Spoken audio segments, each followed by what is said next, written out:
Welcome to the practice test 3 in basic veterinary pharmacology.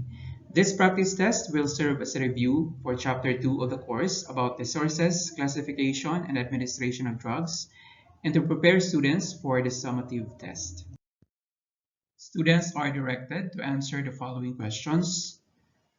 Students need to justify or explain your answers accordingly. The first student to answer correctly with the right explanation will earn bonus points for the lecture. For question number 1, tannins protect the gastric mucosa against irritants. True or false? Explain your answer.